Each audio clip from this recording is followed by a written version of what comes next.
इन दोनों ने हमें 20 किलोमीटर का चक्कर लगवाया। अभी मजा चखाती हूँ। इधर आओ। Is there any laundry? मेरा मतलब इस्त्री वाला है? नहीं नहीं, आप लॉन्ड्री ही बोलिए, मुझको अंग्रेजी आती है। एजुकेशन लेस और अनपढ़ ये है। मैंने आपका बायोडेटा नहीं पूछा, ये बताओ यहाँ इस्त्री वाला है या नहीं? अरे इस्त्री वाला है, हलवाई है, नाई है, कसाई है, धोबी है। ठीक है, आओ मेरे साथ।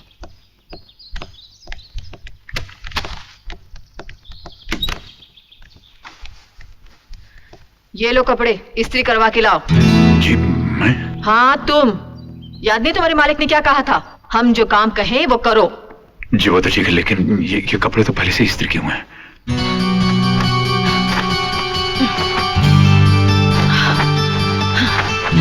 अब तो इस्त्री के लायक हो गए ना? हाँ अब तो हो गए हैं।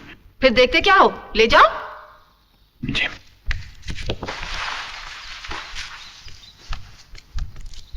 ओए बगलोल, अबे तुझे बोल रहा हूं, तुझे। हाँ मेरा नाम धर्मेंद्र है, हीरा मुझे प्यार से मिंद्रा बुलाता है। हाँ। मैं मिंदर विंदर छचुंदर कुछ नहीं जानता, तू मेरे लिए सिर्फ बगलोल है। मेरा काम कर, ये मेरे कपड़े ले जा और इस्त्री करा के ले आ। ले, देखता क्या है, चल जाना।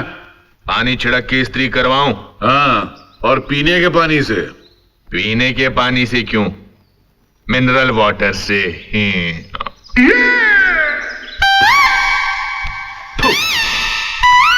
ये क्या कर रहा है? अरे इस्त्री करने से पहले कपड़े गीले करने पड़ते ना, साला भिखारी।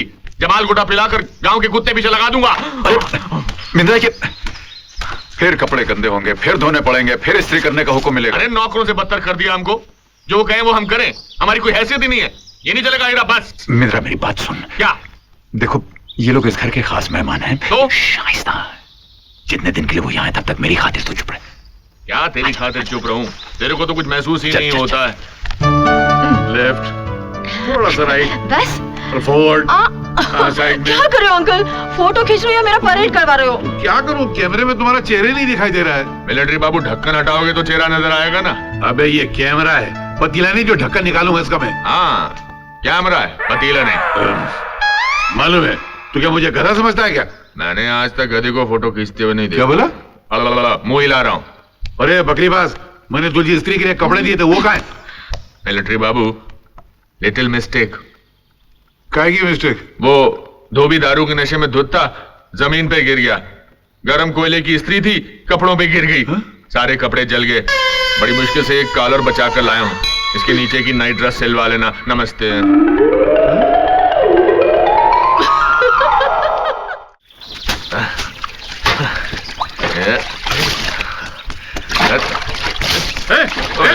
तुम मेरी गाड़ी के साथ क्या कर रहा है? मेरे कपड़ों की तरह इसका भी जनाजा निकालेगा क्या? धो रहा हूँ, साफ कर रहा हूँ, क्लीनिंग। अरे तेरा सत्यानाश, तो दूसरा कहाँ है? खाना खाने गया, लंच। अबे दोनों दिन भर खाना ही खाते रहते हो क्या? तुम्हारी तरह आराम का थोड़ा खाते हैं। क्या बोला? मुंह हिला रहा था। मुंह हिलाना बंद कर और हाथ पैर चलाना शुरू कर, गधा। अरे सॉरी। क्या बता? सॉरी, क्या मतलब इसका? सॉरी बोला ना।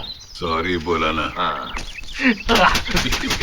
अरे तू मेरी गाड़ी को झाड़ू से साफ कर रहा है? अरे झाड़ू से साफ कर रहा हूँ, तलवार थोड़ा चला रहा हूँ। अरे तेरी तो। क्या कर रहा है? नकली है। अच्छा,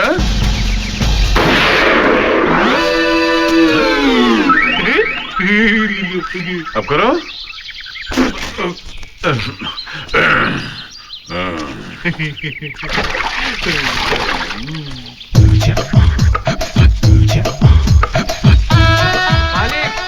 मालिक, उस तेरी काफी जवानी ये दो मालिक। जोश में ये आई गरीब हुई। भिखारी 2 दिनों से भूखा है। अरे क्या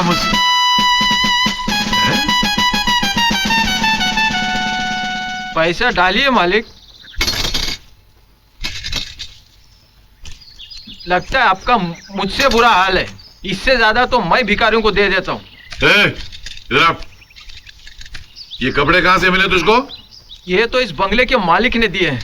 भगवान उन्हें कपड़े की मिल का मालिक बना दे। इसका कॉलर किधर है? इसका कॉलर तो उन्होंने निकाल लिया। कह रहे थे घर में कोई शहरी कुत्ता आया है। कुत्ता? हाँ, उसके गले में पट्टा डालना है। वो देखो मालिक आ गए। ये मालिक है। मालिक, आप क्यों नर्वस आ गए? ये आपसे बड़ा दानी नहीं है। नहीं, ये देखिए 10 पैसा दिया भिखारी ने। मालिक, हाँ? इनको बुला रही है। कौन है? अरे कहाँ गया? कहाँ है? नहीं, अंकल, आपके लिए चीनी कितनी डालूं? थोड़ी सी शक्कर डालना, ज्यादा नहीं। अरे मम्मी डैडी आ गए। Hi mom, hi dad. यहाँ सब कैसे अच्छी हूँ मम्मी। बहुत सुंदर है। क्या सुंदर है? नहीं, ये गांव बहुत सुंदर है, यहाँ के आइए लोग ना, बहुत डैडी। सुंदर हैं। चलिए ना अंकल। हीरा, जी सामान लेकर आओ। जी अच्छा। चलिए आइए। बहुत अच्छी जगह है ना? जी। बेटी, तुम उन्हें सामान उठाने को क्यों कह रही हो? उन्हें? हाँ। ये तो नौकर है यहाँ का। नौकर? हाँ। उनकी शक्ल तो ठाकुर साहब से मिलती है। बेटे, तुम ठाकुर भानु प्रताप के बेटे हो ना? जी।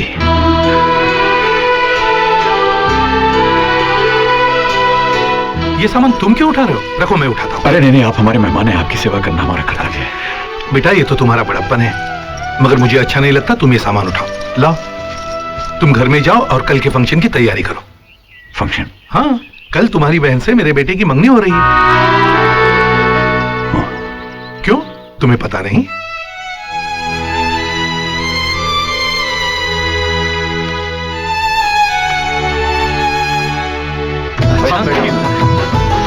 ये हमारी बड़ी और ये छोटी। जी।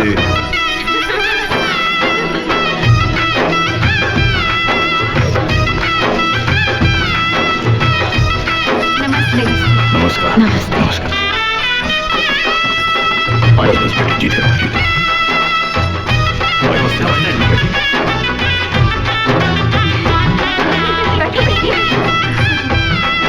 तो समधी जी, जैसा आप कहें, पंडित जी आए हुए हैं, इनसे कोई तिथि निकलवा ले। हाँ। हाँ पंडित जी, बोलिए, कौन से दिन का मुहूर्त निकला है? ठाकुर साहब, विवाह के लिए 10 तारीख का मुहूर्त निकला है, लेकिन विदाई के लिए 10 और 11 दोनों तिथियां कष्टकारक हैं। ठीक है, तो विदाई फिर 12 तारीख की कर लेते। ठीक है, बहुत बेहतर है।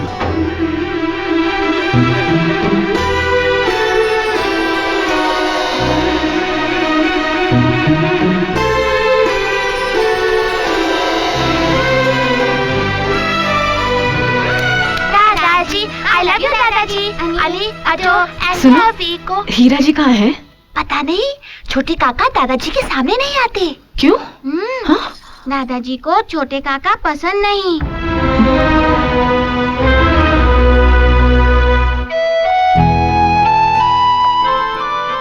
बस बस माँ, बस एक और आकर हो। तुम्हारे बाबूजी ने अचानक तुम्हारी बहन की मंगनी तय की है।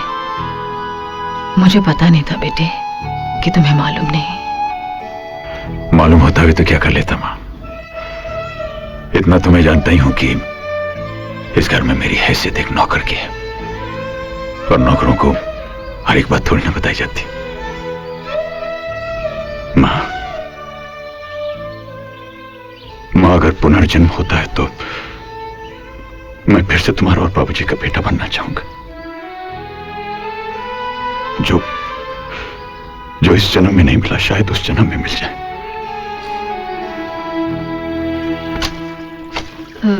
निंद्रा भैया, क्या है? फिर से कपड़े आयरनिंग करवाने हैं क्या? मैं आपसे मिस्टर हीरा के बारे में कुछ जानना चाहती हूँ। आप ऐसे क्यों देख रहे हैं? क्योंकि आज तक किसी ने हीरा को मिस्टर हीरा कहकर नहीं कहा। क्या जानना चाहती हैं आप? ठाकुर साहब यहाँ के सबसे बड़े आदमी हैं। उनका एक लड़का डॉक्टर है, दूसरा इंजीनियर। फिर मिस्टर हीरा ऐसे क्यों हैं? उनके साथ नौकरों जैसा सलूक क्यों होता है? वो भी तो ठाकुर साहब के बेटे हैं। हाँ है, लेकिन ठाकुर काका उसे अपना बेटा नहीं समझते। क्यों? हीरा बचपन में स्कूल जाता था, लेकिन पढ़ाई में वो बहुत कमजोर था। इम्तिहान में उसे हमेशा 0 नंबर मिलते थे। 0 नंबर पाकर वो घर जाएगा और फिर पिताजी की मार खानी पड़ेगी, इसलिए वो 0 का 100 बना देता था। लेकिन मार तो उसे तब भी पड़ती थी। वो क्यों? क्योंकि 100 में कितने 0 लगते हैं ये भी उसे मालूम नहीं था। वो कभी 4 0 लगाता था और कभी 5 0। हीरा को पढ़ाई में जरा भी दिलचस्पी नहीं थी। वो तो सिर्फ गौरी के लिए स्कूल जाता था। गौरी? गौरी कौन? ठाकुर काका के दोस्त की बेटी गौरी के माँ बाप बचपन में एक कार एक्सीडेंट में चल बसे थे। ठाकुर काका गौरी को अपने साथ घर ले आए और गौरी और हीरा दोनों साथ स्कूल जाने लगे। हीरा गौरी को पसंद करने लगा। गौरी पढ़ना चाहती थी, लेकिन हीरा हमेशा उसे खेलकूद में उलझाए रखता था। गौरी पढ़ नहीं पाती थी। एक दिन जब दोनों स्कूल गए। Stand up. होमवर्क क्यों नहीं किया तुमने? बोलो, हाथ आगे बढ़ाओ। चलो गौरी।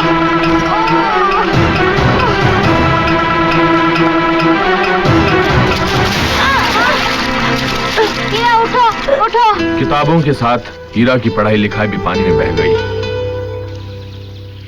जिस स्कूल में गौरी ने मार खाई थी, उस स्कूल से हीरा को नफरत हो गई। उस दिन से उसने स्कूल की तरफ पलटकर भी नहीं देखा। हीरा के साथ रहकर गौरी की पढ़ाई खराब हो जाएगी, यह सोचकर ठाकुर काका ने गौरी को पढ़ने के लिए शहर के हॉस्टल में भेज दिया। हीरा और गौरी अलग हो गए, अलग अलग बड़े हुए।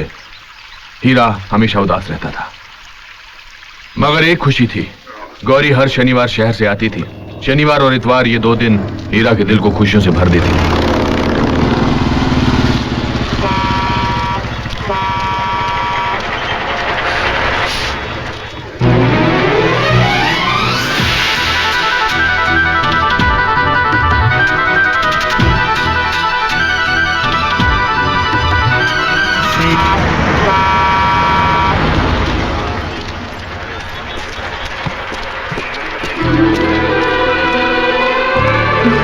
गौरी, हाय। नहीं कोई बात नहीं है। नहीं दो ना। कैसे हो? ठीक हूँ, हल्का सा बुखार लग रहा है। अरे तो चलो डॉक्टर को नहीं कोई जरूरत नहीं है।